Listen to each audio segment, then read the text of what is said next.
Bom, pessoal, bom dia. Hoje é sexta-feira, 20 de setembro de 2024. Hoje a gente vai ter o reinício aqui das atividades do Centro de Estudos, né? Então, a gente tem uma aula que vai ser ministrada pela doutora Carla Carvalho. A doutora Carla Carvalho, ela é professora da Faculdade de Direito da UFMG, professora em Direito pela UFMG, advogada com atuação em Direito Médico e da Saúde. Quem vai acompanhar aqui a Carla na nossa aula vai ser o Dr. Clécio Lucena. O Dr. Clécio, ele é professor adjunto do Departamento de Ginecologia e Obstetrícia da Faculdade de Medicina da UFMG, mestrado e doutorado pela UFMG e diretor de defesa profissional da Associação Médica de Minas Gerais. O tema que vai ser abordado hoje é as autonomias do consultório, consentimento, termos e objeção de consciência. Doutora Carla, o tempo é seu, fique à vontade, e depois o doutor Clécio entra para fazer as considerações. Obrigada, Eduardo. Eu cumprimento a todos, dando bom dia, agradecendo o convite.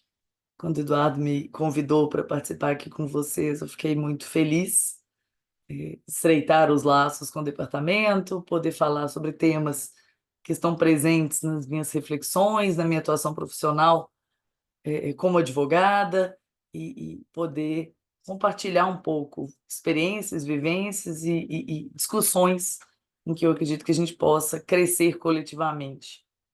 Fiquei pensando, né, no tema, falei autonomias no consultório, mas são autonomias na relação que um ginecologista e um obstetra vai ter com os seus pacientes.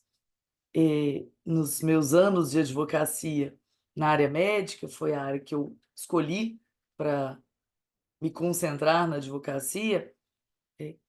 Como vocês imaginam, o maior número de demandas em que eu participei judicialmente foram demandas ligadas à obstetrícia, e não, de forma alguma, pretendo aqui ser uma advogada falando para médicos sobre direito. Esse é um perfil que quem já me conhece já viu falando, sabe que é uma marca muito grande. Desde que eu comecei a lecionar numa pós de cuidados paliativos há alguns anos, talvez eu tenha um discurso que puxe um pouco essa fala do paliativista pela minha relação muito grande com a área, mas eu me lembro da coordenadora da pós, a Cristiane Savoy, conversando comigo, eu começando ainda muito a lecionar, e ela falando: "Está falando muito de processos". E eu fiz uma reflexão sobre aquilo, sobre o quanto eu acho que um médico, na sua atuação, ele deve ficar com medo de processo. E acho que pela própria prática, eu fui entendendo que a maior prevenção que se tem, em termos de processo, é praticar uma boa medicina, é agir conforme a ética. E tudo aquilo que corresponde aos postulados da ética na atuação profissional de vocês, tem que ser de alguma forma, né, isso amparado pelo direito. Então, eu prefiro falar muito mais sobre reflexões sobre o comportamento adequado, o comportamento ético e o respeito das pessoas envolvidas no atendimento, do que ficar fazendo aqui um checklist de instrumentos de medicina defensiva. Dá para fazer também, mas acho que é menos útil e a gente acaba gerando uma ansiedade muito grande de atuação quando a gente acha que o direito está atrás da gente para perseguir, né. É uma cópia de um direito americano que a gente faz no Brasil, muito mal feita no sistema americano, porque o nosso direito é completamente diferente do deles, para a gente ficar copiando irrefletidamente as discussões de lá. Então, uma das questões mais básicas que a gente vai tratar, orientar quando a gente pensa em ética na atuação na medicina, é o respeito da vontade, né. Todo mundo vai sempre falar sobre consentimento, sobre vontade do paciente, e termos de consentimento, termos de manifestação de vontade nesse sentido. Mas uma inquietação que já de muito eu penso mas nós estamos falando de uma relação intersubjetiva entre 2 sujeitos. Tem mais de uma vontade aqui envolvida. Apesar de eu vou falar muitas vezes sermos, como se eu fosse médica, só para me colocar na fala aqui, apesar de sermos técnicos, nós continuamos sendo pessoas, não é isso? Nós não vamos, a nossa pessoalidade, a nossa dignidade também não é colocada de lado quando a gente entra no consultório, quando a gente vai dar um plantão.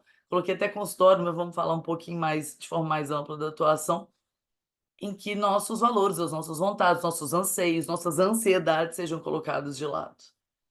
E muitas vezes, até pela nossa formação, pela vontade mesmo de realizar o melhor para o paciente, a gente passa por cima da vontade do paciente. Isso vai gerar alguns impulsos da nossa atuação de mudar a própria vontade do paciente. Então, pensando nessa dinâmica em que nós temos a interação de, no mínimo, 2, na verdade, hoje, com a tendência cada vez maior de atendimento por equipes multidisciplinares, e por estarmos falando aqui de temáticas em que esse paciente normalmente está envolvido numa rede familiar, uma rede de apoio maior, nós estamos falando de um jogo de autonomias que precisam de ser compatibilizadas.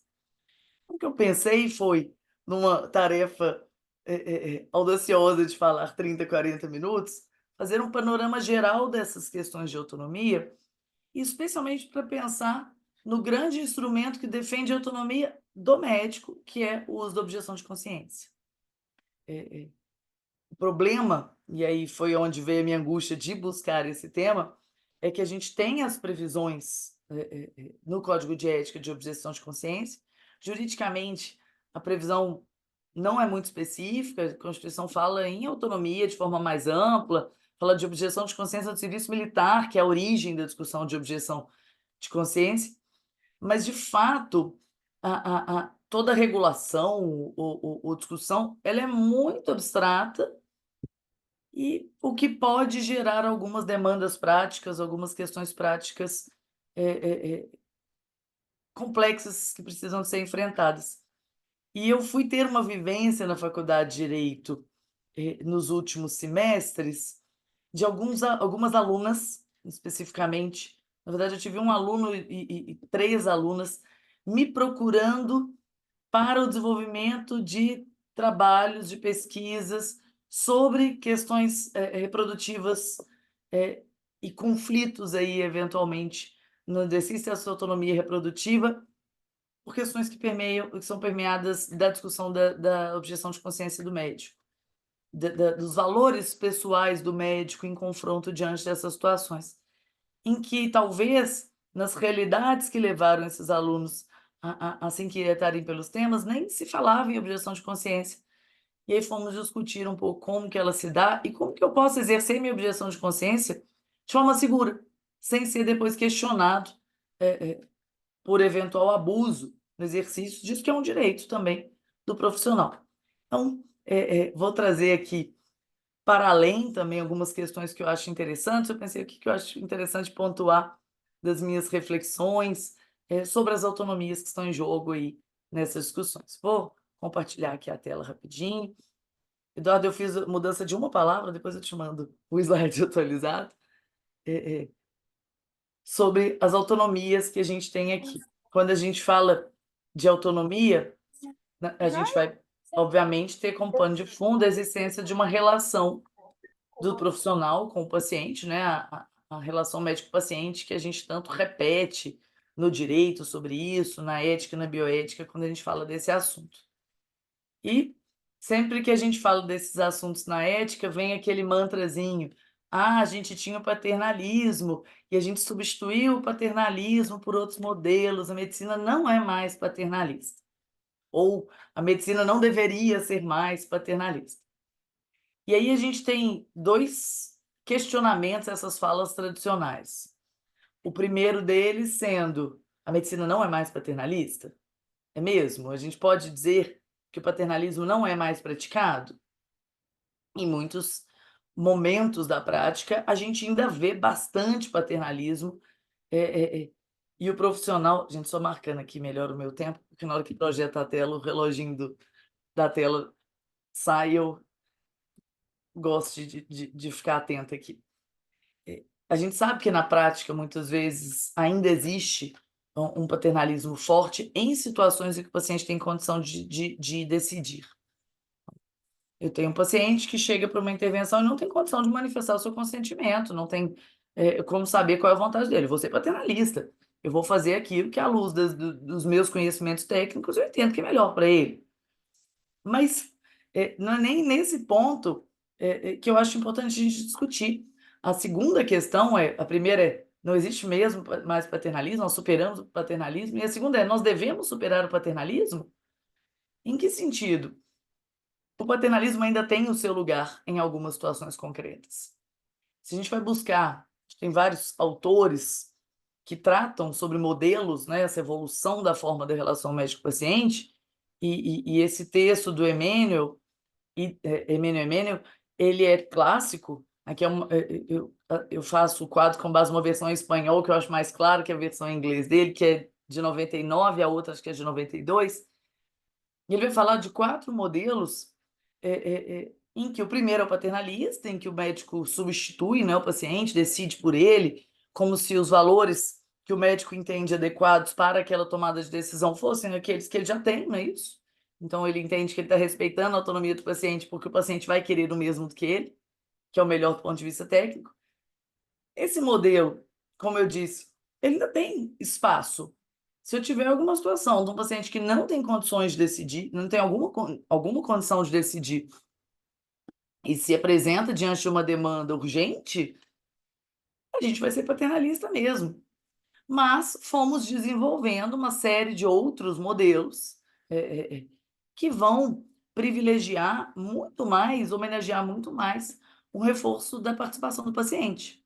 Só que nesse processo, às vezes, a gente foi para um excesso oposto, que é esse segundo modelo que ele coloca, é o modelo informativo, em que eu entendo, e aquela expressão consentimento informado vem muito disso, que eu só dou informação para o paciente, eu sou só técnico. Eu entrego as informações, não participo da decisão, ele decide e eu acolho a decisão e faço. Em algumas situações do nosso dia a dia, ainda vai ser esse o modelo. O paciente mais bem informado, com nível de educação maior, ou de uma decisão muito simples, de um tratamento muito simples, é isso, eu dou informação e ele escolhe. Mas os modelos que a gente deve privilegiar sempre que possível são esses 2 últimos do espectro, que vão envolver um diálogo maior sobre a vontade do paciente, sem entender ou que eu conheço já essa vontade, perfeitamente eu posso decidir por ele, que é o paternalista, nem que a vontade é só dele e eu não participo da formação dela. Eu vou dar meramente informações técnicas, ele vai decidir. Então, quando a gente pensa em modelos interpretativos, especialmente deliberativos, a gente vai ter um diálogo em torno dos valores. No interpretativo ainda, eu vou entender que o meu diálogo é para colher os valores do paciente, aclarar os valores do paciente. E o último, que sempre que possível deve ser o que a gente vai privilegiar, que é o deliberativo, eu vou discutir os valores do paciente. Por que eu falo isso? Porque vocês são os técnicos que entendem em profundidade, que já vivenciaram aquelas situações e, portanto, tiveram reflexões sobre aqueles assuntos de saúde que estão sendo tratados. Mas o paciente médio, o paciente padrão, em geral, ele nunca passou por aquilo, ele nunca se deparou com aquela reflexão, e diante de uma demanda específica da sua saúde, ele simplesmente não tem ideia de de onde passa, não é nem o que ele quer que seja feito, é quais são os valores que estão em jogo, os desejos, os projetos de vida que estão em jogo diante daquela situação clínica. E a gente pode pensar em várias situações concretas que vão me permitir uma deliberação sobre valores. Começando por uma paciente primigesta que está ali num começo de atendimento e não faz ideia sobre o que vem pela frente dentro do seu processo gestacional, sobre as escolhas, as possibilidades, os riscos que existem. E a gente pode ali evoluir as escolhas que ela vai ter para um momento futuro. Antigamente ela não escolhia. Eu fazia o que à luz da medicina era o melhor. Em alguns pontos eu vou ter que fazer. A mulher não pode ter um arbítrio também absoluto nas escolhas gestacionais, tendo em vista o outro interesse que está envolvido ali do feto. Posso pensar também de uma paciente jovem, mas que já tem aí uma idade em que se começa a discutir um planejamento reprodutivo, congelamento de óvulos. O Eduardo sabe, já conversei um pouco com ele sobre isso. Eu tive aí um bombardeio de discussões sobre isso por volta dos meus 30 anos, o que me fez pensar em valores e projetos de vida que eu não tinha ainda desenvolvido, sobre os meus desejos reprodutivos. E vários, ou que não, ou os desejos de não reproduzir. A gente pode pensar em várias situações em que uma conversa vai auxiliar nessa deliberação pelo paciente. E aí você ajuda esse paciente a descobrir quais são os seus valores, a desenvolver quais são os seus valores para que ele tome suas decisões. Essa é a situação ideal em que a gente consegue encontrar aqui um consentimento genuíno dentro da ideia de algo que é existencial para aquele sujeito. E é isso que a gente pensa quando a gente vai falar em autonomia do paciente. A autonomia de uma pessoa é um aspecto da sua existência. O direito, a gente faz muito um paralelo entre patrimônio, aspectos existenciais e patrimoniais. A gente leva no nosso dia a dia, e a gente pensa sempre como decisões do dia a dia, como decisões patrimoniais, né? Se eu compro algo ou não compro algo, se eu compartilho algo patrimonialmente ou não com o outro. Mas há várias decisões que envolvem, inclusive, embasamento jurídico, que são existenciais, porque vão envolver a formação e a execução dos meus projetos de vida, moldando o meu futuro, moldando as minhas vivências, as limitações que eu vou assumir dentro da minha vida e as minhas potencialidades. E aí, o substrato jurídico dessa autonomia está na dignidade. A gente fica buscando aí no ordenamento, no direito, as bases do exercício da autonomia, e na forma como o nosso direito é colocado hoje, muitas vezes essas bases são frágeis, são conflituosas, porque ora dão uma autonomia muito ampla para o paciente, ora vão limitá-la diante de certos contextos. Mas a verdade é que se a gente entende que a dignidade está prevista no nosso direito como um valor jurídico fundamental que está acima dos outros, a gente vai colocar a autonomia do paciente, da pessoa, né, e aqui no caso do paciente, numa posição de primazia. Porque eu estava numa prova da pós do direito quarta-feira e o tema foi justamente conceitos de dignidade. A gente vai ter diversos conceitos de dignidade, se a gente busca especialmente na filosofia, na ética, mas o conceito de dignidade que a gente mais conhece é aquele conceito da dignidade kantiana, né, que diz que a pessoa é um fim em si mesmo. E ao dizer que uma pessoa é um fim em si mesmo, eu estou dizendo que ela não pode ser instrumentalizada, ser transformada em meio para consecução, para alcance de objetivos, de fins que estão fora dela. Logo, quando eu vou tomar uma decisão que diz respeito à existência desse ser, a um tratamento que vai ser feito, aos seus projetos de vida, eu não posso instrumentalizar essa pessoa para satisfazer os objetivos, as finalidades, os valores do outro. Eu tenho que dar vazão, não é isso? Respeitar os valores do próprio sujeito, o que faz com que a própria discussão no consultório, na clínica, nos atendimentos, sobre o que é bom para o paciente, aquele postulado da beneficência que a gente tanto fala dentro da bioética, dentro da ética na medicina, seja flexível, seja maleável, de acordo com o que é bom para aquela pessoa, com os conceitos, com os valores, com as preferências daquele indivíduo. Essa autonomia, então, ela se reflete numa autodeterminação. Eu escolho o que eu desejo que seja feito sobre o meu corpo, não é isso? Aqui, minha mente, o meu corpo, a minha existência, pensando-se aqui na área da saúde.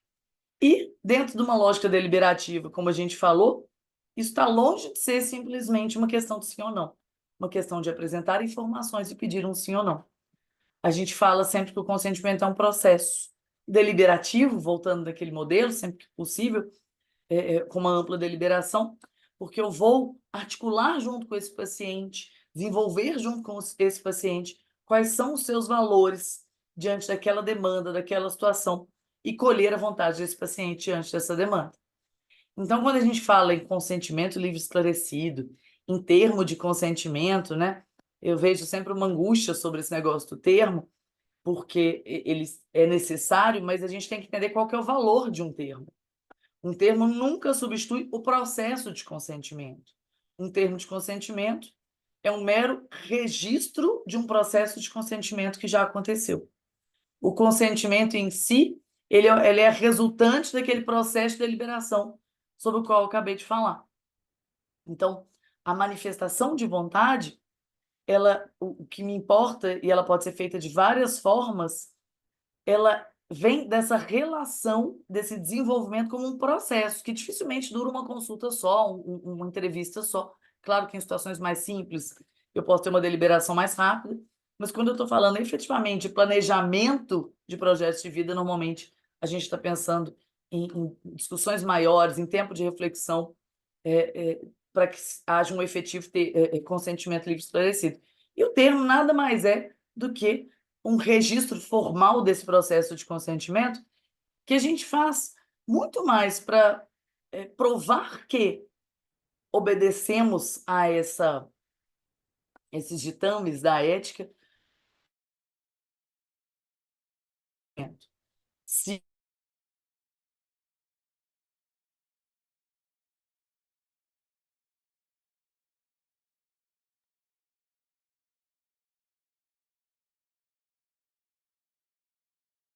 Só para mim? Pois é, eu ia te perguntar Não, isso, pois então não travou foi dela. só para mim. Eu vou comunicá-lo.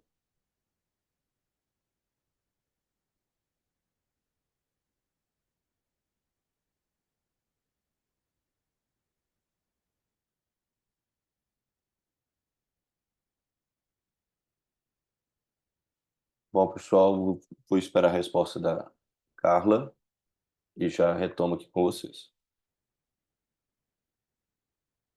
Carla, você caiu para gente. Caiu, mas você já voltou, que bom. Deixa eu puxar a tela aqui de novo.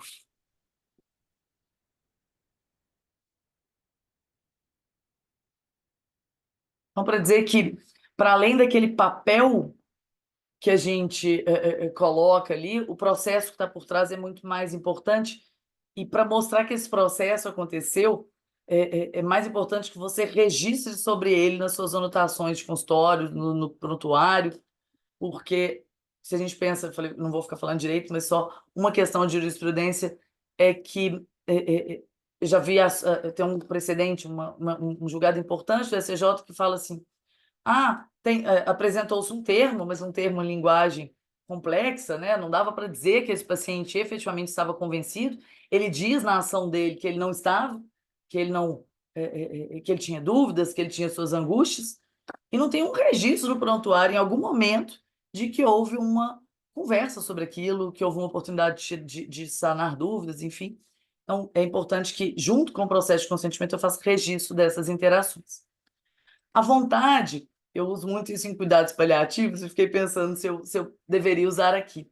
Mas eu fiquei me lembrando de uma situação concreta, falando de consentimento, e eu falei, vou levar para terminar de falar de paciente e depois poder falar sobre o outro lado das vontades.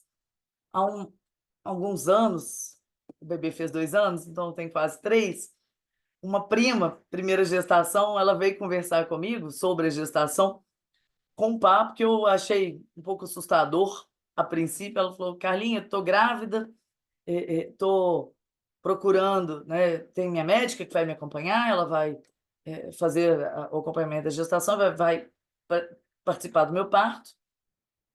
E a primeira coisa que eu falei com ela é que eu não quero um parto humanizado. E a minha primeira reação foi, Marina, você não quer um parto humanizado? Você quer um parto não humanizado, né? O que é não desejar um parto humanizado? E aí eu fui entender, e dentro dessa linha de é preciso deliberar sobre valores, sobre planejamentos, etc., por que ela não queria um parto humanizado. Porque uma amiga dela tinha passado por uma gestação, contratado serviços de uma equipe de acompanhamento de todo o processo de gestação, fez o seu plano de parto E no plano de parto, ela registrou que ela não desejava métodos farmacológicos de controle de dor. Não queria e assim, enfaticamente não queria anestesia. E na hora do parto mesmo, a menina mudou de ideia, né? Primeira gestação, acho que você não sabe muito das coisas na prática e pediu anestesia, a equipe negou ela anestesia, dizendo que ela tinha colocado no plano de parto que ela não queria anestesia. E a Marina, que é a minha prima, falou: eu não quero passar por isso. Eu falei: mas não precisa de passar. E aí fiquei lembrando o que a gente tem que trazer sobre isso, né? Hoje a gente fala muito de plano de parto como uma afirmação de projeto de vida do paciente, da autonomia do paciente, e é legal, mas o plano de parto ele faz muito mais parte de um planejamento de cuidados do ponto de vista de esclarecer o paciente sobre as decisões que ele pode ter, não é isso? Os desfechos, as evoluções que aquele processo da gestação e do parto podem ter, do que de engessar e dizer a vontade é aquela, pronto, e acabou. Porque a vontade ela se manifesta de 3 formas, e é onde eu queria entrar aqui.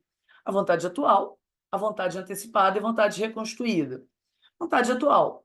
O paciente chegou lá no meu consultório, falando que a nutricionista dele falou para conversar com o ginecologista que é para repor testosterona. O paciente já chega lá, né, tendo visto uma série de blogueiros falando sobre isso, viu bastante literatura de Instagram sobre esse assunto e de TikTok, e chega bem orientado e convicto no consultório. Mas é uma pessoa lúcida, é uma pessoa capaz. Você vai explicar para ela evidências sobre isso, segurança de uso, a própria interpretação de exames sobre esse aspecto, usos possíveis, e ela pode tomar uma decisão no final. E você não necessariamente, e aí daqui a pouco a gente vai para os limites de autonomia, se vincula dessa decisão se você acredita que essa decisão vai contra as evidências. Mas o que eu estou falando nesse caso é porque essa paciente ela está lúcida, ela tem condição de tomar decisão sobre a sua saúde. O paciente chega, primeira gestação, ou não precisa ser necessariamente a primeira, vou acompanhá-la ali, vou fazer o acompanhamento obstétrico, e a gente faz um planejamento, né? Isso de vontade durante essa gestação, um plano de parto. Isso é uma diretiva antecipada, não deixa de ser, igual a gente fala lá nos cuidados paliativos, que eu quero falar sobre os cuidados de fim de vida que eu desejo, que eu não desejo ter se eu não conseguir manifestar. Ela faz lá o plano de parto, em que ela faz uma série de opções preferenciais sobre a via de parto, sobre o uso de métodos de controle de dor, enfim. Aí chega lá na hora de implementar o plano de parto, na hora que está acontecendo, essa paciente muda de ideia sobre algum ponto que estava ali previsto diante do contexto específico. Ô, gente, a paciente deixou de estar lúcida? Deixou de poder responder na hora do parto? Eu sei que hormonalmente uma mulher fica bastante sensibilizada, mas ela não perde a sua lucidez. As vontades antecipadas, elas só substituem a vontade atual se não existe a vontade atual. Aqui a gente está falando de vontades que são subsidiárias. Eu só busco, eu só faço prevalecer o que ela disse antes, ela não consegue dizer agora. A mudança de vontade sempre tem que ser resguardada a esse paciente. E aí foi o que eu expliquei para minha prima. Não, olha, se você muda a sua opção sobre método de controle de dor durante o parto, claro que o profissional pode te acolher e conversar, propor alternativas, mas a sua vontade é soberana nessa situação. Então, entender o lugar desse plano de parto é muito interessante. Ele não é um instrumento vinculante de que não possa ser modificado, até porque tem muita coisa que foi prevista ali num contexto abstrato e que na hora nem se faz presente. E a última, que para a gente aqui vai ser menos comum, mas que não quer dizer que não possa acontecer, que é a vontade reconstruída, que é quando a pessoa não tem condição de manifestar, não deixou registrado antecipadamente, e eu tenho um contexto de urgência, de emergência, em que eu preciso de fazer uma intervenção. Sendo possível, a gente vai buscar a rede de apoio. Então, eu tenho ali aquela paciente que está inconsciente, eu tenho uma decisão que não foi aventada antes. Quem está ali? Está o esposo? Está alguém da sua rede de apoio, esposa ou esposo? Alguém da sua rede de apoio? Para que a gente delibere sobre o que esse paciente desejaria, o que é melhor para aquele paciente antes dessa situação. Sempre vou buscá-la quando eu não tenho os outros instrumentos em que o paciente decide diretamente. Tudo isso para dizer que esse processo de respeito à autonomia de tomada de decisão do paciente, ele não é feito de forma isolada, ninguém decide sozinho, e vai haver um processo deliberativo, sempre que possível, na linha do modelo deliberativo que eu trouxe para vocês. Então, há hoje o que a gente fala não em tomada de decisão do paciente, mas uma tomada de decisão compartilhada, em que o profissional de saúde e o paciente atuam conjuntamente, isso é de uma cartilha do Instituto Brasileiro de Direitos do Paciente, buscando as melhores opções que ajustam aos valores, aos modos de vida, à vontade e às preferências do paciente.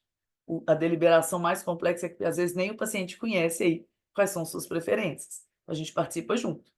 E todo o planejamento de cuidados, essa é uma noção que é muito de cuidados paliativos, mas ela serve para todo o planejamento de tratamento que a gente vai fazer, não só em enfermidades sérias e crônicas, ele envolve, de forma importante, uma participação do profissional no esclarecimento, não só sobre as técnicas, os procedimentos que vão ser feitos, a evidência de eficácia, os riscos, os benefícios prováveis, sem prometer resultado, né?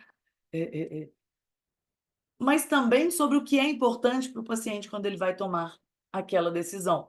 Então, em vários momentos dentro do nosso consultório, a gente vai ter que auxiliar o paciente diante dessas discussões. Planejamento reprodutivo, então, se vai haver o uso de técnicas de auxílio à reprodução ou não. Planejamento reprodutivo também pelas vias de contracepção, entre as várias vias possíveis, qual que é adequada para aquele paciente, qual que é consistente com os projetos de vida daquele paciente. Então, um TCC das alunas que fizeram pesquisa era de uma menina jovem, uma aluna jovem que já, segundo ela, já organizou que ela não deseja ter filhos e ela quer fazer laqueadura com 23 anos. E agora a gente tem as permissões mais claras, mas ela dizendo das dificuldades práticas que ela encontra sobre isso. E talvez, no primeiro momento, que ela não quer ser questionada na sua escolha. Será que a convicção dela é tão clara? A gente pode dialogar com esse paciente sobre quais são as suas escolhas, para que ele forme aí esse planejamento e escolha se ele deseja uma contracepção definitiva, se não é, naquele momento, mais adequado um método de contracepção outro que tenha reversibilidade, enfim. A deliberação sobre valores ela é muito importante porque a gente está diante de pessoas que não têm um preparo adequado para falar sobre seus valores. Agora, dizer que eu vou deliberar sobre valores, ajudar o paciente a escolher, estabelecer suas preferências, e ao final a decisão vai ser a daquele paciente, não se, por mais que eu participe, eu compartilhe o processo decisório, a decisão final é do paciente, quando lúcido, não significa que esse paciente também tem um arbítrio decisório. Não há direitos absolutos. Isso é uma frase muito clássica e nem autonomia absoluta. Então, a gente vai se deparar com limites de autonomia. E aí, quais são os 3 limites que a gente vê hoje? E o quarto eu vou mostrar que não é um limite de autonomia para entrar nos últimos 10 minutos falando aí sobre as questões de objeção de consciência e da autonomia do profissional. O primeiro limite de autonomia é aquilo que está na lei. A lei tem algumas proibições e eu tenho que respeitá-la. Lá nos cuidados paliativos, eu sempre vou falar, práticas de eutanásia não podem ser desejadas podem, né? Não, o consentimento do paciente, a autonomia do paciente, não vai ao ponto dele poder me impor a prática de um ato que implique eutanásia, porque é proibido na lei. A lei brasileira, e aí com respaldo também nas normas do Código de Ética da Medicina, vão falar também que quando houver risco de morte para o paciente, a sua autonomia fica limitada e eu deveria realizar o procedimento ainda que ele não consinta.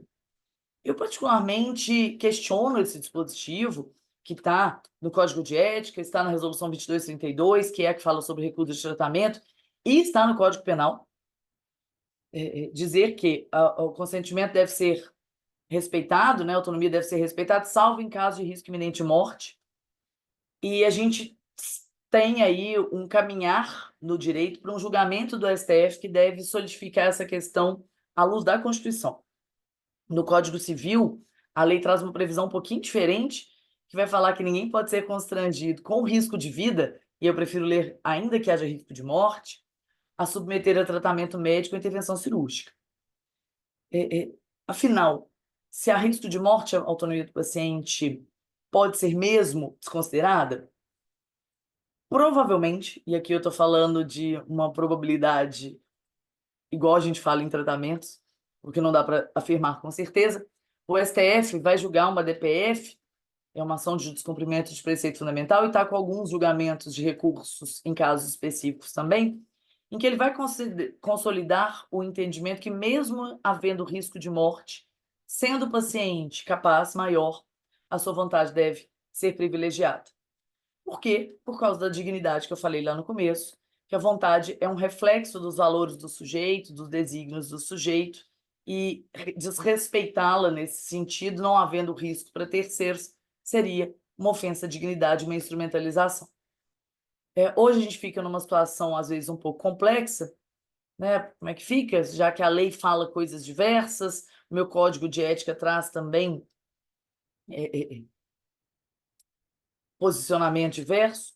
Eu acho que a gente deve voltar para a ética e deliberação, dialogando com esse paciente diante das situações.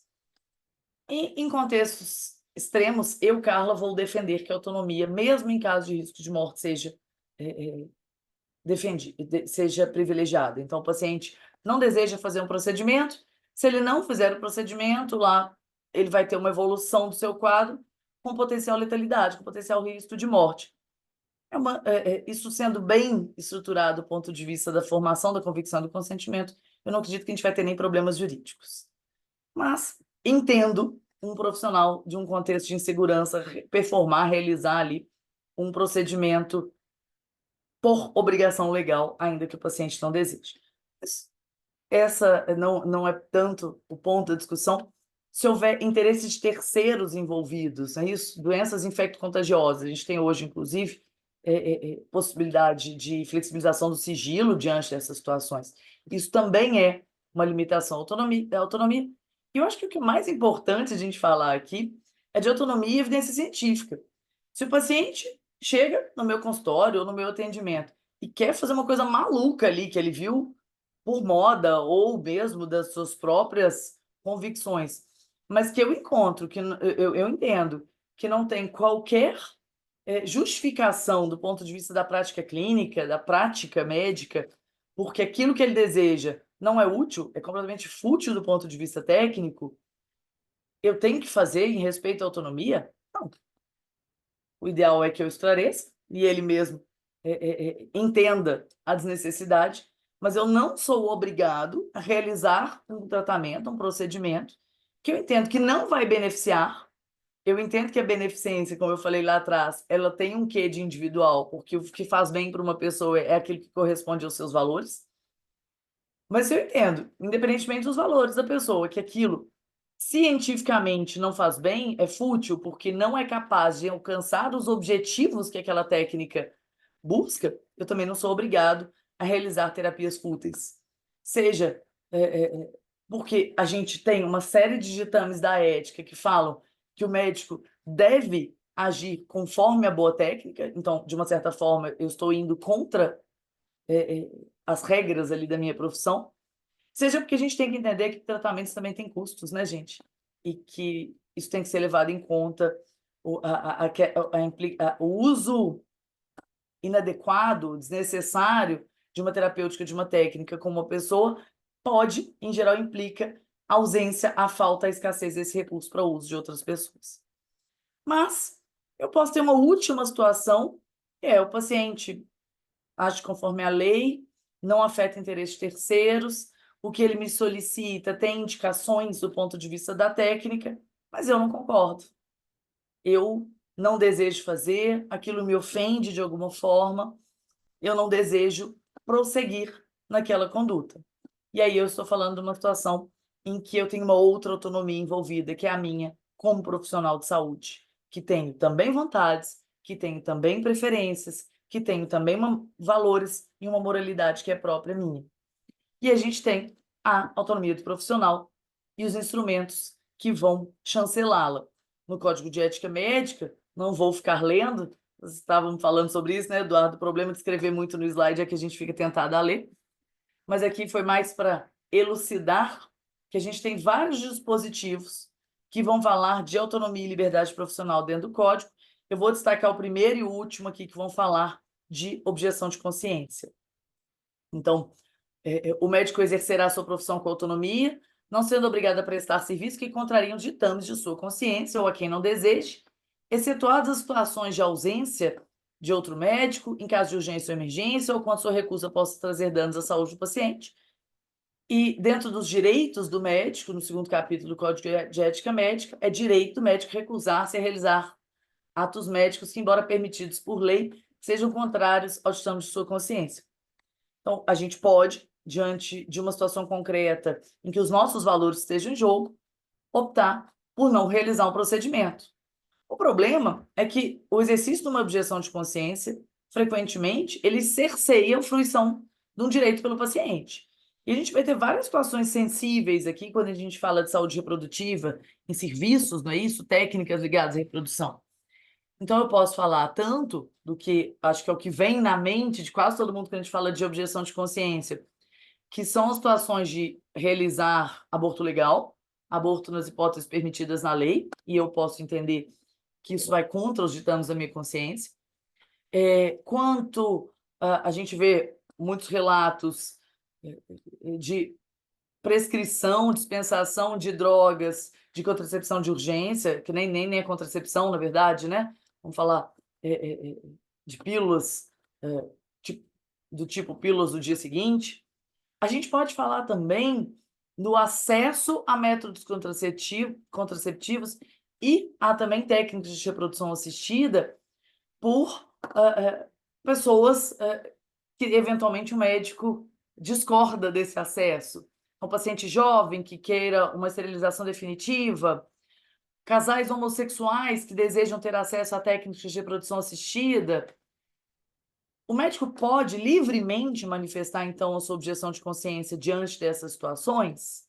A gente tem um conflito, quando eu tenho uma situação em que esse conflito de autonomia pode implicar aí um cerceamento do direito do paciente. Eu coloquei aqui atrás o que está no Código de Ética, ele já coloca algum limite, a ausência de outro médico, casos de urgência e emergência ou recusa que possa trazer danos. Isso é muito aberto. Então, havendo outro médico, não havendo urgência e emergência e não havendo danos, eu posso livremente exercer minha objeção de consciência? Eu acho que a gente tem pouco trabalho sobre isso e a gente se socorre um pouco da literatura internacional, das recomendações de órgãos internacionais, para pensar sobre o exercício ético de objeção de consciência. A gente teve há alguns anos um caso bizarro, não foi na ginecologia e na obstetrícia, e esse caso foi julgado pelo o CRM do Paraná. O julgamento não foi muito divulgado, foi de uma médica que deixou de atender, interrompeu, né? Ela já era assistente, mas ela resolveu renunciar ao acompanhamento, assistência de uma criança, porque a mãe da criança era uma vereadora de um certo partido político e ela discordava. Esse caso, só para quem não acompanhou, essa médica foi absolvida na sindicância lá, na verdade, a sindicância nem foi absolvida, né? A sindicância já foi arquivada por entender se não havia infração ética, entendendo que era autonomia da médica e tudo.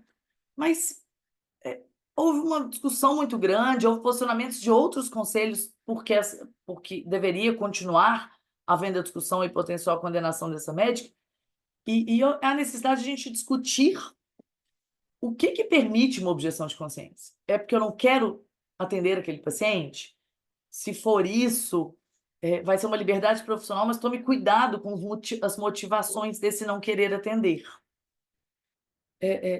Se a gente busca o outro documento que fala de objeção de consciência na medicina, é a Resolução 2232 de 2019, que fala de recusa terapêutica, que vai falar que o médico pode ter recusa terapêutica, pode ter objeção de consciência em algumas situações de manifestação de recusa pelo paciente. Então, ele vai referenciar o paciente a um outro profissional, quando aquela recusa, de alguma forma, as escolhas do paciente ou a recusa impliquem sobre a sua consciência. Mas o que é importante, que a 2232 traz a mais, já elaborando mais o que está no Código de Ética, é que se eu discordo nos meus valores com os valores do paciente, em primeiro lugar, não quer dizer que eu não posso deliberar sobre esses valores. Eu posso conversar com o paciente para desenvolver mais os valores desse paciente? Claro que eu posso. O que não significa que eu tenho que fazer com que os meus valores sobressaiam sobre o paciente. Então, cuidado nesse processo deliberativo para que ele não seja impositivo também, para que ele não gere constrangimentos e imposição sobre o valor ou sobre o paciente. E nunca, dentro dessa deliberação, cercear informações sobre o processo de consentimento. Porque a maior dor sobre objeção de consciência é que, muitas vezes, o médico está tão convicto dos seus valores que ele não informa adequadamente o paciente, não é transparente com o paciente sobre decisões, a possibilidade de decisões que sejam diferentes daquilo que é compatível com a sua consciência. Então, decisões reprodutivas, decisões sobre tratamentos que não são consistentes com os meus valores, eu simplesmente não as esclareço para o paciente. A gente tem alguns relatos, textos interessantes na literatura americana de hospitais que são instituições de saúde que são confessionais que não esclarecem para o paciente sobre a possibilidade de aborto legal. E aí isso não é objeção de consciência, isso é uma violação de autonomia. Então, ser sempre transparente na informação, até sobre as possibilidades que vão contra a minha consciência. Comunicar ao paciente sobre essas possibilidades e sobre a minha objeção. Se eu desejo fazer objeção de consciência, eu não vou continuar acompanhando aquele paciente, não, vai ser o que provavelmente acontecerá. Segundo a 2232, isso deve ser objeto de comunicação escrita ao paciente. Eu sei que às vezes a gente engessa demais. Vamos ver qual que é o meio de comunicação normal que eu tenho com aquele paciente, mas sempre o ponto lá do final, que é registrar em prontuário bem essa minha decisão. Acho que o ponto que eu queria mais elaborar aqui é as resoluções não falam sobre quais são os motivos que permitem uma objeção de consciência, mas é que não se trata de motivos fúteis e discriminatórios. Aqui a gente tem que entender que, por mais que nós tenhamos os nossos valores, a gente tem deveres e obrigações que assumimos ao escolher a medicina. E a discriminação de pessoas ou objeção de consciência que de alguma forma prejudica certos grupos que não terão acesso a alternativas a outros tratamentos, a outras possibilidades, ela é atentatória à dignidade dessas pessoas. Então, pensando-se em conduta ética, a gente não pode fazer com que a objeção de consciência seja um cerceamento de tratamento, de acesso ao direito pelo paciente, ou que ela chancele discriminação de certos grupos. Para que não cerceie o direito do paciente, eu sempre tenho que garantir a continuidade de assistência por outro profissional. Se eu estou no consultório, é um registro no prontuário. Se eu estou numa instituição de saúde, fazer comunicação dessa descontinuação da assistência por objeção de consciência ao diretor clínico, até para que ele providencie, garanta o atendimento por um outro profissional, que seja referenciado. E, se houver, os 3 estão lá no Código de Ética, urgência ou emergência, sem tempo hábil para referenciar um outro profissional, ou não há tempo, não há formas de que eu transfira esse paciente para outro profissional sem danos, eu vou ter que realizar mesmo um procedimento que vá contra os meus ditames de consciência. Para fechar, eu trouxe as diretrizes do Colégio Americano de Ginecologia e Obstetrícia. Essas guidelines são de 2007, do Comitê de Ética deles, mas elas foram firmadas em 2016, a gente não teve a substituição, e elas são ainda atuais e relevantes. Eles vão falar, primeiro, o que é uma situação de objeção de consciência. Não é só uma discordância, porque eu acho que aquele paciente não está pronto ou não estou disposto a fazer. É uma situação em que eu estou tratando com algo que está as escolhas do paciente, aquela situação concreta, trata de algo que vai contra a minha consciência. Eles ainda usam uma expressão assim: se eu fizer aquele procedimento, eu vou me sentir mal comigo mesmo. Não é algo que vai me gerar uma experiência, não é isso? Experimentar culpa, vergonha, perda de autoestima, de autorrespeito se eu fizer aquilo. Então é algo muito sério. Por isso que a gente diz que não é um motivo fútil. É um motivo que mexe efetivamente nos ditames da minha consciência. E aí a discussão sobre isso é muito grande. E eles vão falar de algumas garantias que deveriam ser feitas, que vão na linha do que eu trouxe até agora. Em primeiro lugar, que o bem-estar do paciente está na frente. Se essa objeção, ao fim, vai cercear o direito dele, ele não vai ter outra forma de acesso àquilo, ou até buscando aqui o ponto 6, razões de consciência que impeçam o acesso ao serviço, especialmente a populações de locais economicamente desfavorecidos, que não vão ter acesso a alternativas, o bem-estar do paciente, o beneficência do paciente deve estar na frente da nossa consciência. As informações têm que ser sempre dadas sobre os cuidados de saúde, mesmo aqueles que vão contra a minha consciência. Se desde o começo da relação eu já entendo que a gente vai ter esse choque dos valores, eu devo dar avisos prévios sobre isso, bem precisos, para que o paciente possa optar já de início por um outro tratamento. A necessidade de disponibilizar um outro profissional. Em situação de emergência, como diz o nosso código, se não for possível referenciar outro profissional e haja risco de dano, eu devo agir mesmo contrariamente à minha consciência. E o último é de buscar que as instituições, sejam públicas, sejam privadas, enfrentem esse tema, no sentido de preparar as suas equipes e tendo alternativas aí, tanto de tratamento quanto de pessoal disponível, para que aquele paciente não tenha cerceamento ao acesso ao seu tratamento e tenha a possibilidade de continuar o tratamento com outros profissionais. Já falei mais que o tempo. Agradeço. Isso aqui é um Instagram que de vez em quando eu coloco alguma coisa, mas estou precisando de traçar mais. Eduardo tem meu telefone, tem meu e-mail, se precisar, estou sempre disponível. Falei um pouquinho mais, mas tá bom, Eduardo. Doutor Clécio. Obrigado, Eduardo. Antes de mais nada, bom dia a todos. Doutora Carla, parabéns pela apresentação. E eu queria cumprimentar o Eduardo por trazer um tema tão interessante, tão palpitante e certamente muito polêmico.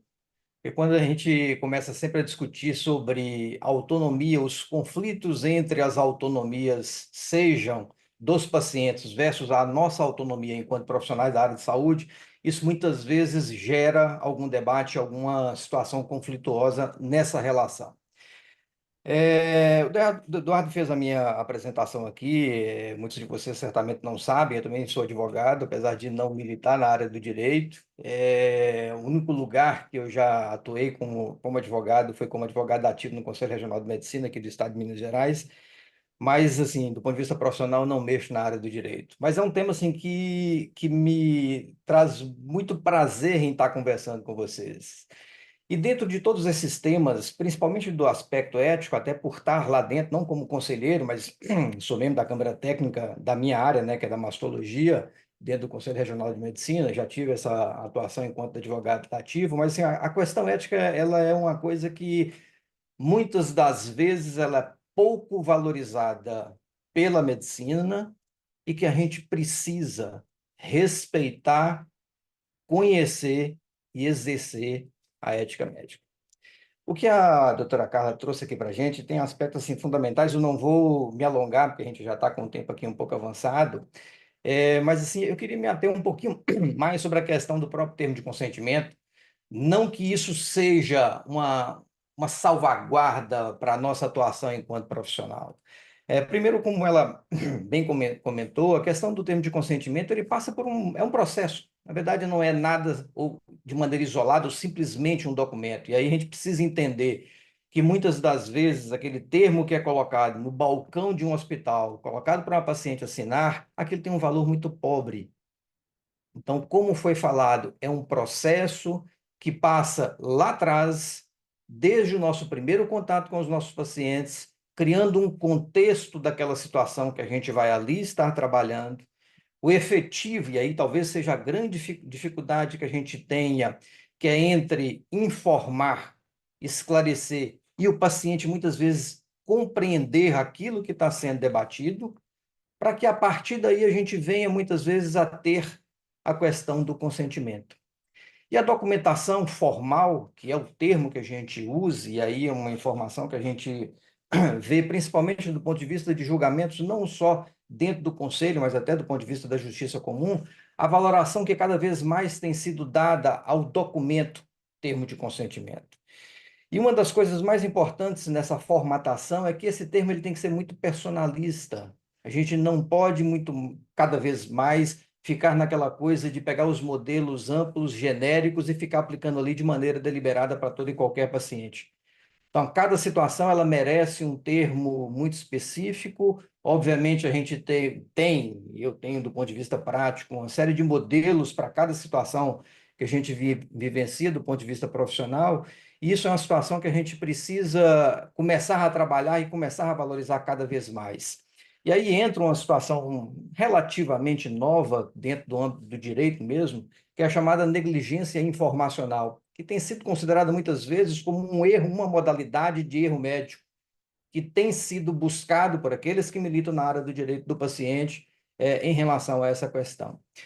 Então, assim, são vários aspectos que a gente precisa trabalhar. Eu queria pontuar um pouquinho aqui com você de maneira bem objetiva, que a questão dos princípios da bioética, que são os 4 que foram comentados, da autonomia, não maleficência, beneficência, o princípio da justiça, apesar de ser muito valorizada a questão da autonomia, sobretudo a autonomia do paciente, não existe hierarquia entre os princípios da bioética. Eles são absolutamente equivalentes.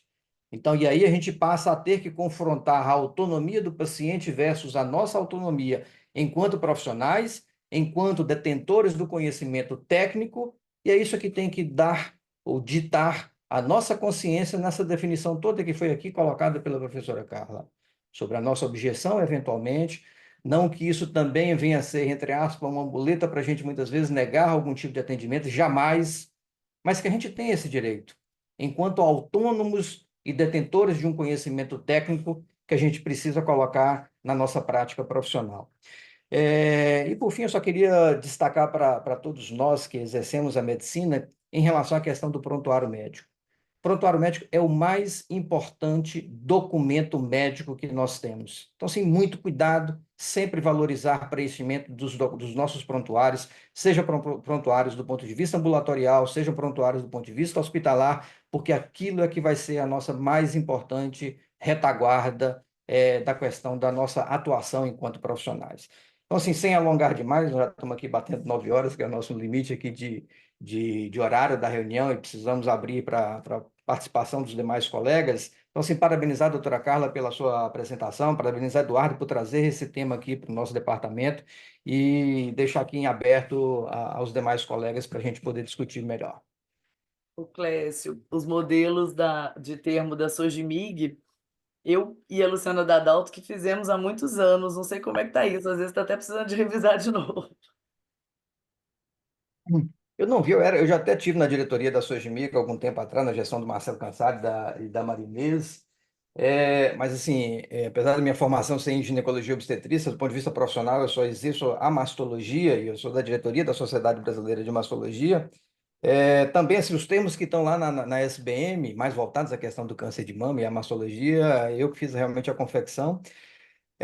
São termos que o tempo todo a gente tem que estar remodelando. Então, assim, são coisas que às vezes eu vejo, por exemplo, o pessoal da cirurgia plástica, eles têm termos assim, que são fantásticos, são extremamente completos, tem não só a questão informacional, mas também a questão de orientações do paciente, que são coisas que a gente vai revisando e vai agregando, e hoje, assim, os termos de consentimento que eu uso, principalmente na cirurgia oncológica, oncoplástica, são termos bem, bem grandes. A gente sabe dessa Essa é dificuldade. uma questão É, difícil, compatibilizar o tamanho, porque uhum, não adianta você fazer um termo que não vai ser lido, né? exatamente. Eu Que sempre tenho talvez essa seja a dor. maior dificuldade que a gente tem, assim, como comprovar, como confirmar, e a paciente ela pode alegar, como tem em todo e qualquer contrato no âmbito do direito civil, questionamento de algumas cláusulas, né? Falar, alegar que não leu, não teve a oportunidade de analisar, né? E aí que entra a questão, assim, como é que é a logística da aplicação do termo de consentimento. Então, Sim. assim, você precisa de tempo, você precisa de prazo, você precisa de dar o tempo, prazo necessário para que o paciente leia, tire as dúvidas. Aquela coisa muito imediatista, que é o que muitas vezes acontece A porta do hospital? Aponta, esquece, isso cada vez mais tem sido refutado e tem sido desprezado do ponto de vista de valoração nessa questão do termo de consentimento. Carla, eu vou. Obrigado, professor Clécio. Carla, eu vou aqui abrir, caso alguns colegas que estejam nos assistindo queiram perguntar rapidamente. A professora Lamanda, ela mandou uma Acho que mensagem aqui perguntou no sobre chat. participação do estudante, né? Isso. Se você quiser completar enquanto as outras pessoas se manifestam. Bom, o estudante, existe um código de ética própria, né, do estudante de medicina, mas a gente pode aplicar de forma analógica para ele as mesmas regras, não é isso? Quanto ao respeito da autonomia do paciente sempre, e porque a ideia de não realizar aquilo que contraria os ditames da sua consciência, ela é algo que tem o fundo da Constituição, de dizer ninguém deve contrariar a sua própria dignidade. Então, a gente pode aplicar a mesma lógica. E aí esse acadêmico, não é isso? Ele poderia se afastar daquela atividade quando ele discorda.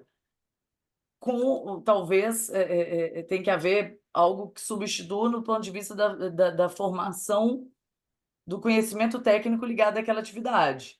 Mas obrigá-lo a realizar, não sei se foi nesse sentido que ela perguntou. Agora, a gente tem tido umas discussões de educação, não sei se vai entrar tanto aqui quanto especificamente sobre procedimentos, mas a gente tem, por razões religiosas, por exemplo, algumas limitações de estudantes que acabam sendo incompatíveis com a própria formação acadêmica, né? É, é, é, a jurisprudência, ela oscila um pouco sobre isso. Eu não posso assistir aulas, participar de ambulatórios nas sextas-feiras, à tarde? Como é que funciona isso, né, Eduardo? A gente tem Uhum. que. Eu acho que chega um ponto, às vezes, que essas objeções que a gente faz inviabilizam certas práticas de ensino. Mas eu acho que, de um ponto de vista geral, como resposta, o aluno ele não é obrigado a realizar aquele procedimento, como estudante também, como acadêmico, acompanhando, que vá contra os ditames da sua consciência. Talvez aqui, só dando uma parte e até provocando também, acho que é interessante a opinião sua, Carla, é uma coisa que não raro a gente depara, que é quando a paciente ela recusa o atendimento pelo estudante de medicina ou a participação do estudante de medicina naquele atendimento. Então, assim, principalmente em ginecologia. Então, às vezes, em posto de saúde, a gente depara com uma situação dessa, ainda que os pacientes sejam informados de que muitas vezes eles vão ser atendidos pelo profissional, pelo médico, pelo professor, mas também com a companhia do paciente, tem alguns pacientes que às vezes eles pedem ou recusam o atendimento quando na presença de estudantes, né? Às vezes um estudante, às vezes um sexo masculino, né? Ou aquela coisa bem ampla, né? Que às vezes a gente atende com dois, três, quatro, cinco estudantes dentro de uma sala de um consultório ginecológico.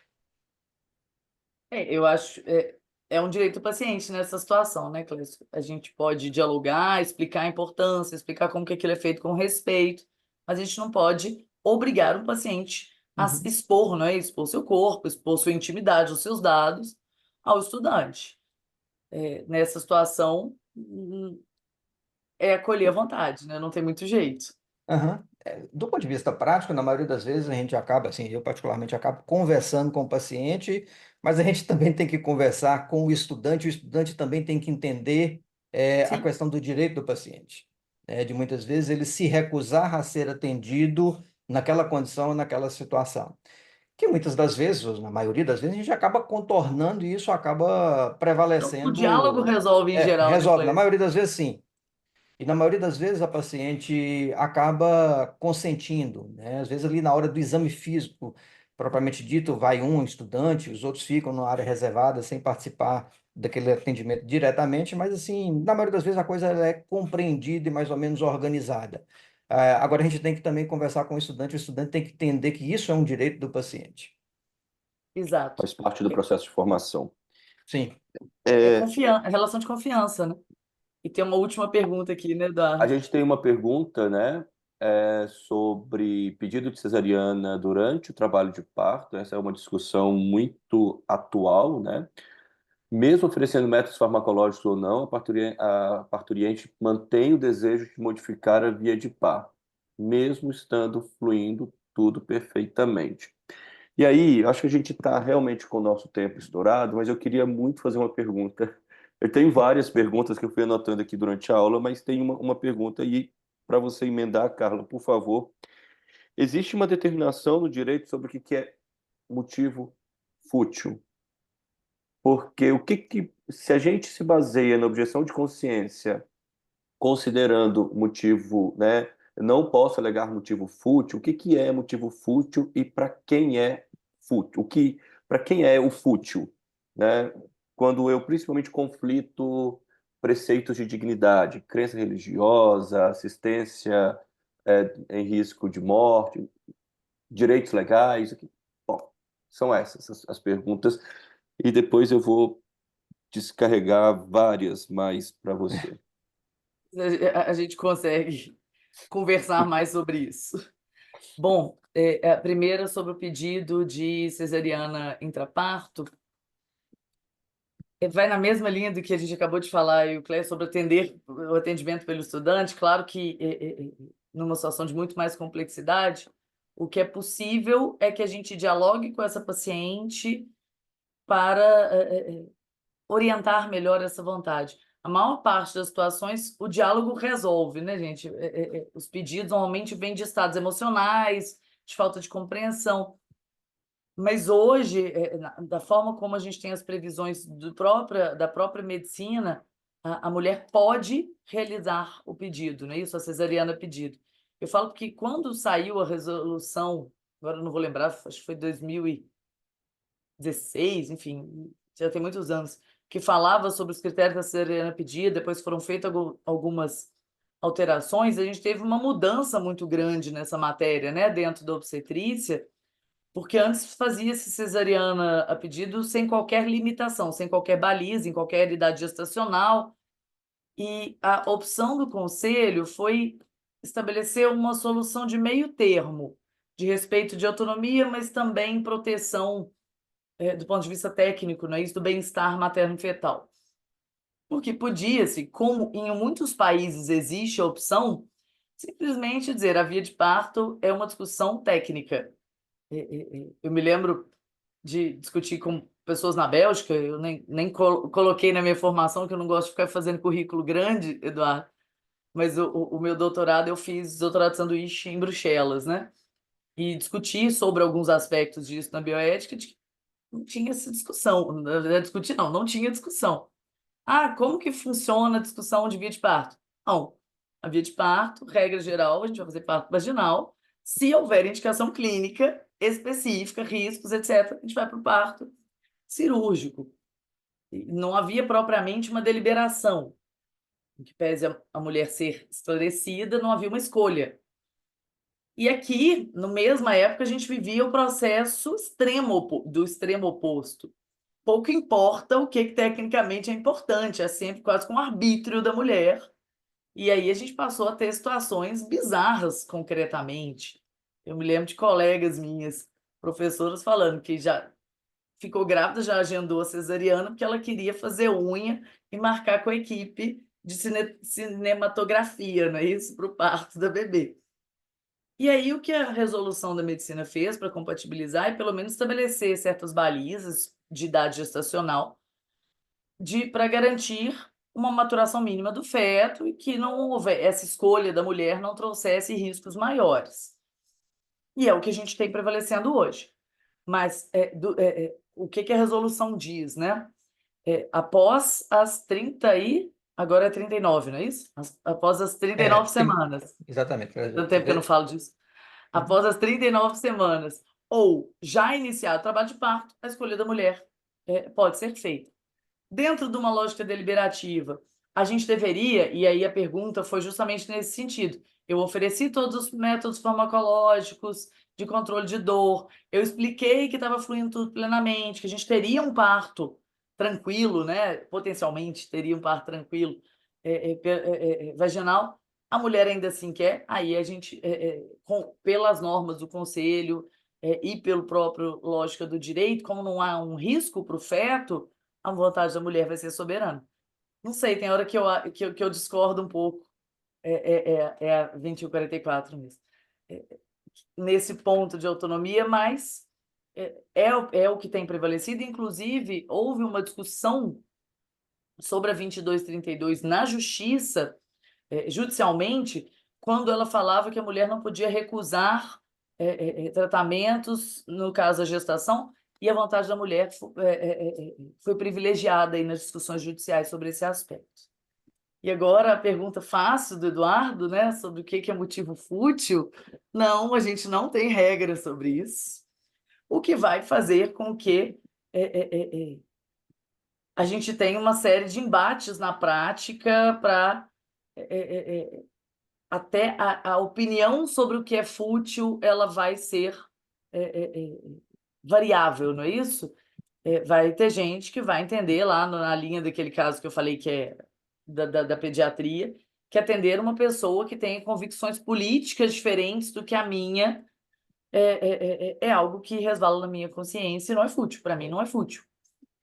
Mas aqui, em que pese eu não ter uma regra de segurança para falar assim, vamos ter critérios, o que a gente vai buscar dentro aí dessa visão de avaliação ética, de orientações de sociedades, de conselhos, é justamente buscar motivos que não gerem o fútil.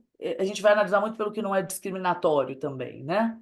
Que não gerem perdas e discriminações específicas com os sujeitos. Então, vamos sempre impedir motivos que tenham a ver com razões econômicas, razões de raça, razões de gênero especificamente, mais o que a gente não pode do que a gente pode nesse sentido, né?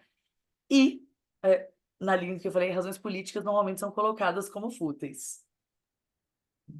Uma Ok. solução, Eduardo, é que talvez que sempre a gente vê muito essa indicação nas análises da ética, é de que as instituições também podem criar as suas próprias diretrizes e balizas internas sobre o que pode e o que não pode. Eu acho que a gente consegue aí gerar um pouco mais de segurança para as pessoas que estão praticando ali. Mas com cuidado também para que a profissão a instituição não coloque como motivações admitidas motivações que eticamente são defensáveis. Mas realmente essa não é a pergunta que tem uma resposta objetiva. Pensando numa lógica de direitos humanos, a gente entenderia que são aqueles motivos que não gerem discriminação com as condições individuais do sujeito. Eu acho que talvez o grande ponto que isso vai nos gerar, e aí talvez não seja nem de objeção de consciência, mas de liberdade profissional de uma maneira ampla, e o código de ética ele abre um espaço para isso, é quando eu não desejo atender aquele paciente. Não por causa da minha consciência, mas é que eu entendo que eu não vou conseguir desenvolver adequadamente uma relação com aquele paciente. É uma reflexão concreta de quais são os motivos que me geram. Talvez porque as minhas discordâncias ideológicas são tão grandes que eu não vou conseguir desenvolver uma relação adequada com aquela pessoa. É muito fácil julgar o motivo do outro, né? Mas ainda que para mim aquilo seja fútil, se aquilo, de uma certa forma, impacta na condição de atendimento do profissional, ele deveria continuar atendendo aquele paciente? O manejo desses motivos é que eu acho que tem que ser adequado. A forma como você vai comunicar isso ao paciente. É possível, com respeito, dizer a um paciente que eu acredito que ele vai ser melhor bem atendido por outra pessoa, né? Carla, muito obrigado. Não tem uma resposta, mas é uma sugestão de que, ainda que o seu motivo não seja aquele motivo que socialmente seja aceito, faça com respeito a forma de transferir esse paciente para um outro profissional. Perfeito. Bom, a discussão Estourou aqui já. né, persiste, né? Assim, sempre não vai ter um fim. Eu queria agradecer, Carla, mais uma vez pelo aceite, né? Foi prontamente aceito o convite Foi ali feliz. numa conversa super rápida. Clécio, muito obrigado também, né, pela participação. Eu agradeço a presença de todas e todos vocês aqui e a gente volta na próxima, né, nas próximas sextas-feiras com novos temas aqui no Centro de Estudos. Obrigada mais Obrigado, uma vez pelo Carla. convite Uma, e por me acompanhar, doutor Clécio, foi ótimo. Obrigado, Carla. Parabéns. uma boa sexta-feira a todas e todos. A gente volta na próxima reunião. Grande abraço. Um Tchau, abraço. tchau.